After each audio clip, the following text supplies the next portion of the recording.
वैदिक पर्सपेक्टिव के इस यूट्यूब चैनल को सब्सक्राइब करें, वीडियो को लाइक व शेयर करें। ओम क्व त्रिचक्र त्रिव्रतः रथस्य क्व त्रयः बन्धुरः ये सनीडाः कदा योगः वाजिनः राशुभस्य येन यज्ञं न सत्या उपयाथः। किसमें तीन चक्र तीन व्यवहार करने वाले रथ का किसमें है, तीन बंधु जो सनीड हैं, कब योग धर्म योद्धा का वेग पूर्वक शब्द करने वाले जिस यज्ञ को असत्य नहीं है उपगमन करो। यह जो मंत्र लिया गया यह ऋग्वेद के प्रथम मंडल के 34वें सूक्त का यह 9वां मंत्र है। तो ये उनकी प्रजा धर्म की मर्यादा का उदाहरण यहाँ मिलता है। और भी उन्होंने पूरे लाखों वर्ष उन्होंने जो त्रेता युग में प्रशासन किया वह राम राज्य के नाम से जाना जाता है। राम राज्य वो ही प्रसिद्ध व्यवस्था जो है उनके काल में पाई जाती है। सातवीं मर्यादा उन्होंने की कि शत्रु के प्रति भी मर्यादा का पालन उन्होंने किया। रावण जैसे शत्रु के प्रति भी युद्ध में नीति और धर्म का पालन किया। कैसे किया कि जब रावण का वध हुआ तो उसके पश्चात उनका सम्मान पूर्वक अंतिम संस्कार करवाया। ये उन्होंने शत्रु के प्रति भी मर्यादा का पालन किया। तो अर्थात ये सातों मर्यादाएं, पहला सत्य की मर्यादा, दूसरा पितृभक्ति की मर्यादा, तीसरा एक पत्नी व्रत की मर्यादा, चौथा भ्रातृ प्रेम की मर्यादा, छठवां मित्रता की मर्यादा, पांचवा मित्रता की मर्यादा, छठवां प्रजा धर्म की मर्यादा और सातवां शत्रु के प्रति भी मर्यादा का पालन उन्होंने अपनी जिम्मेदारी से किया, ईमानदारी से किया और ईश्वर पर विश्वास करके उन्होंने किया। तो यह है। तो मतलब संक्षिप्त में सार में हम क्या कह सकते हैं कि भगवान राम का जो जीवन हमें क्या सिखाता है, यह सिखाता है कि सत्य, त्याग, कर्तव्य, प्रेम और धर्म यही सच्ची मर्यादा है। तो भगवान श्री राम ने ये स्थापित किया, इनसे हमें सीख मिलती है। और हम यही त्रिसप्त का भी पालन उन्होंने किया कि ये त्रिसप्त की जो बातें हैं जो इन्हीं 7 मर्यादाओं में शामिल हैं। तो 7 मर्यादाओं का पालन उन्होंने भगवान श्री राम ने कितने अच्छे से किया।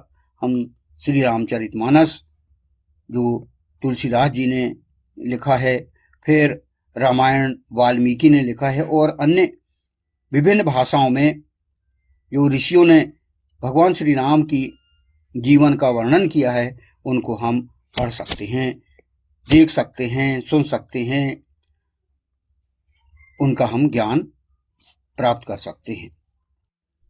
तो अब इस 9वें मंत्र की अगले फुटनोट को हम समझें और उसको हम आत्मसात करने का प्रयास करें।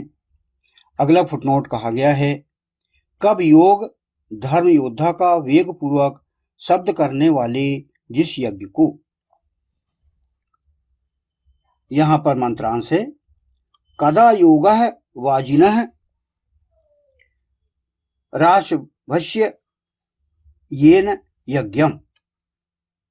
तो इस मंत्र की व्याख्या को हम समझें। इसमें क्या कहा गया है, इसमें व्याख्या की गई है कि अन्नों हेतु किए जाने वाले संघर्ष को वेद धर्मयुद्ध वाज कहता है।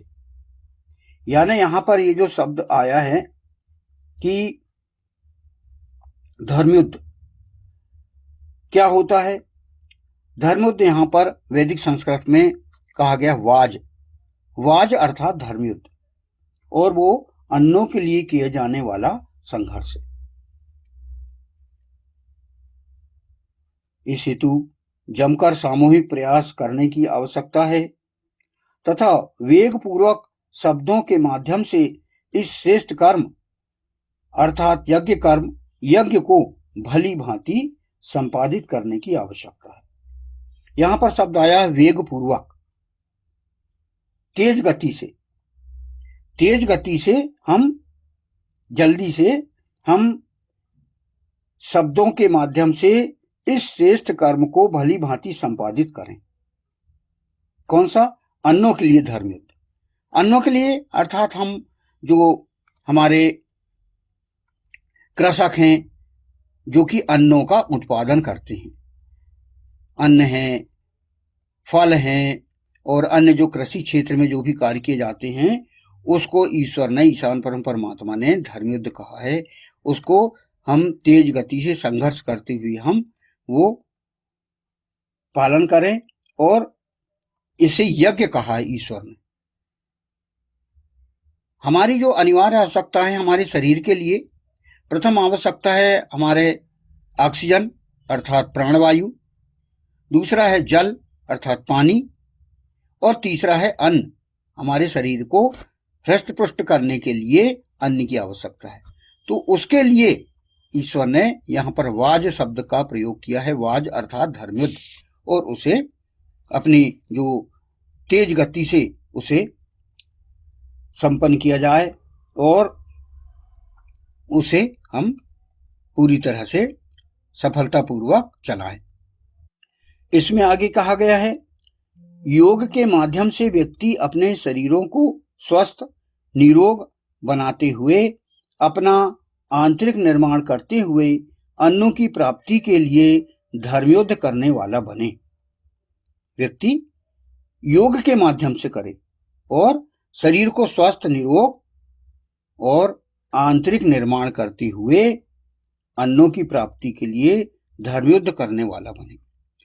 तो हमारे शरीर की आंतरिक वृद्धि को भी हमें बढ़ाना है और बाह्य जो शरीर है उसके लिए भी हमें प्रयत्न करना है वेग पूर्वक। तो यहां पर आगे और कहा गया है इस हेतु सामाजिक जागृति हेतु वेग पूर्वक शब्दों का प्रयोग कोई गलत कार्य नहीं है, अपितु यज्ञ कर्म है। वेद मानवता के संस्थापन के लिए जनहित के लिए किए गए संघर्ष को धर्मयुद्ध की संज्ञा देता है। यही जो अपने व्यक्ति अपने जॉब के लिए जो संघर्ष करता है उसे धर्मयुद्ध की संज्ञा ईश्वर ने, ईशान परम परमात्मा ने यहां पर दी है। तो यहां पर व्याख्या के अंतर्गत आया है कि वेद मानवता के संस्थापन के लिए जनहित के लिए किए गए संघर्ष को धर्मयुद्ध की संज्ञा देता है। जो धर्मयुद्ध है वह जनहित के लिए, मानवता के संस्थापन के लिए किया जाना चाहिए। अब यहां पर प्रश्न उठता है कि जनहित के लिए किया गया संघर्ष धर्मयुद्ध कब कहलाता है?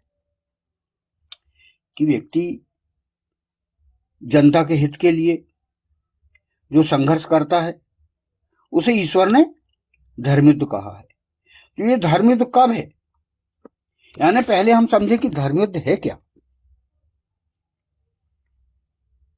जब संघर्ष निजी स्वार्थों से नहीं बल्कि सत्य, न्याय और लोक कल्याण की रक्षा के लिए मर्यादा और नियमों के भीतर रहकर किया जाए तभी वह धर्मयुद्ध माना जाता है। यानी जो युद्ध, धर्मयुद्ध कब कहलाता है? युद्ध तो कई प्रकार के होते हैं। जैसे आज युद्ध चल रहे हैं, आप देख रहे हैं कि विश्व में कितने युद्ध चल रहे हैं, कई प्रकार के युद्ध चल रहे हैं। तो क्या वो धर्मयुद्ध हैं? क्या फिर वो निजी स्वार्थ के लिए लड़े जा रहे हैं? अपने राष्ट्र के हित के लिए, अपने व्यक्तिगत हित के लिए, अपने अहंकार को स्थापित करने के लिए? क्या है धर्मयुद्ध? क्या है और युद्ध क्या है? यह जो है प्रश्न चिन्ह की बात है, प्रश्न चिन्ह लगा हुआ है इस बातों में। तो ईश्वर की नजरों में जनहित के लिए किया गया संघर्ष धर्मयुद्ध कब कहलाता है, यह हम इस विषय में समझ रहे हैं। धर्मयुद्ध का मुख्य आधार क्या है? धर्म युद्ध का मुख्य आधार है उद्देश्य शुद्ध होना चाहिए।